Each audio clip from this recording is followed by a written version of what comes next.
안녕하세요. 저축 제로 세대가 나타났다 뭐 이런 얘기가 있답니다. 이제 앞으로 부동산 시장은 내려갈 일만 남아있는 것 같습니다. 그동안에는 무리하게 연끌해서 비투해서 집을 산 이들이 많았습니다. 근데 이제는요. 이젠 답이 없다라는 겁니다. 이젠 어렵다라고 봐야 되는 거죠. 이제는 정말 쉽지 않더라는 겁니다. 꽤 충격적인, 꽤 놀라운 일들이 계속 생길 수밖에 없다라고 봐야 됩니다. 앞으로 어떻게 버틸 수 있겠습니까? 어떻게 살아갈 수 있겠습니까? 산다라는 게 괜찮을까? 괜찮지 않다라는 겁니다.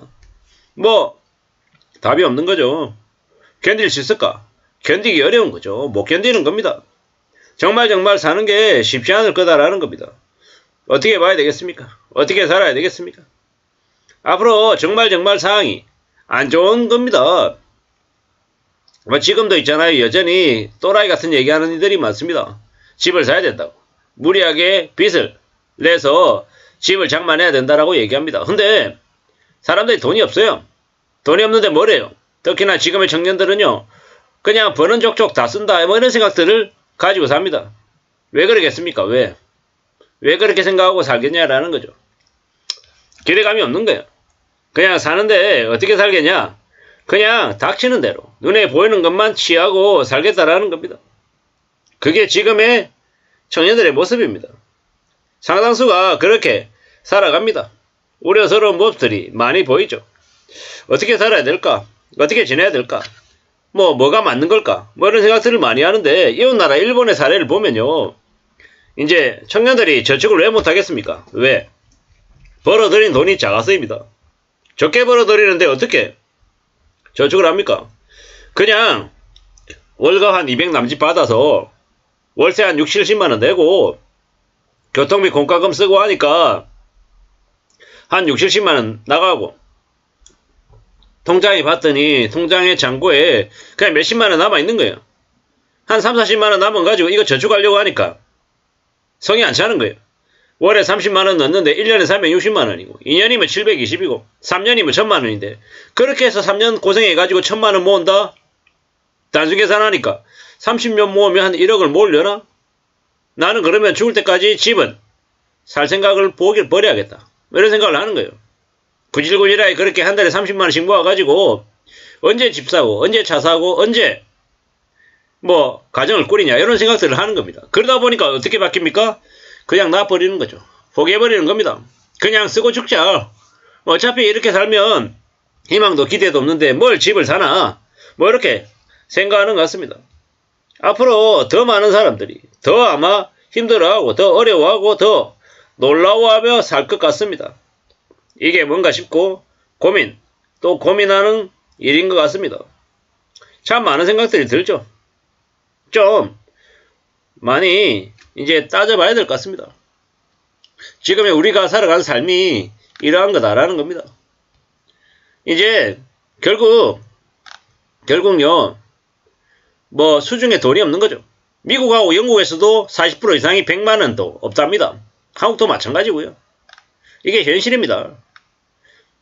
이게 뭐 저축 하나 20대라고 했는데 200벌어 가지고 월세 50만원, 출퇴근 교통비 5만원, 통신비 5만원, 점심비 23만원 이렇게 따지면 얼마입니까? 뭐 그러면 뭐 남는 게 없다라는 겁니다. 이게 불편하지만 되게 현실인 겁니다. 참 많은 생각들이 들죠. 많은 생각들이 듭니다. 이게 뭘까라는 겁니다. 참 많은 생각들이 듭니다. 우리는요 좀 더 미래를 대비하고 대응하며 살아야 됩니다. 근데 이제 많이 그러는 거죠. 참 막막하고 답답하고 암담한 거죠. 뭐 어떻게 살겠습니까? 어떻게 살아야겠습니까? 참 이런 생각 저런 생각 많은 생각들이 드는데 좀 더 고민하며 지내야 될 것 같습니다. 이게 뭔가 싶은 거죠. 참 답이 없습니다. 답이. 앞으로 우리가 살아가는 삶이 더 암담하고 더 답답할 거다라고 보면 맞고 절대로 뭡니까? 대출을 안 받는 것도 필요하지만 빚을 안 내고 저축을 좀 하는 쪽으로 방향을 잡아야 됩니다. 월급 받아가지고 전부 다 쓴다라는 거죠. 참 많은 생각들이 듭니다. 많은 생각들이 듭니다. 너무도 많은 이들이 부동산에 전부 다 돈이 들어가 있어서, 대출로 들어가 있어서, 이제 부동산 거품 터질 수밖에 없고, 답이 없다라는 겁니다. 참 많은 생각들이 듭니다. 이게 뭔가 싶기도 하고요. 우리는 앞으로 점점 더 인구도 줄어들 수 있고, 또 부채도 늘어나고, 살아가는 삶이 점점 빡빡해지고 어려워질 것 같다라는 겁니다.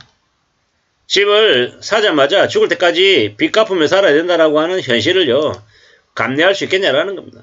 감당할 수 있겠냐라는 겁니다. 참 많은 생각들이 듭니다. 이게 뭔가 싶기도 하고요. 이제 돈 없는 겁니다. 돈이 없는 겁니다. 돈이 없어서 먹고 살기도 이제 어려운 거죠. 이제는 좀 잘 살고 있나, 남들하고 비교하고 이렇게 사는 삶이 필요한 게 아니라 그저 그냥 나의 삶을 내가 스스로 지키기 위해서 무던히 애쓰는 거, 그게 아마 제일 필요한 것 같습니다. 그렇게 살아야 될 것 같습니다. 그거 말고는 길이 없는 것 같다라는 생각이 드는 거죠.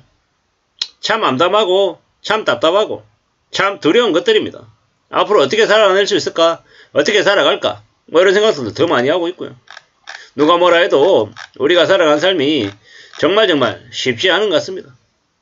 정말 어려운 것 같다라는 거죠. 마음 단단히 먹고 또 고민하고 또 조심하고 또 대비하면서 지내야 될 것 같습니다. 결국 누가 뭐라고 해도 이제 더 답이 없는 것 같습니다. 더 이제 고민스러운 거죠. 그러지 않으면 안 되겠다는 겁니다. 인구가 감소해서 망하는 거 아니냐고요? 아니죠. 인구가 망해도 인구가 줄어도 대한민국 경제가 뭐 망하거나 그러진 않습니다. 기득권들만 힘든 거죠. 우리는요, 우리 스스로 각자 자신의 재능과 자신의 능력을 좀 더 활발하게 키워나가는 걸 고민하며 지내야 됩니다. 그렇게 살 필요가 있다라는 겁니다.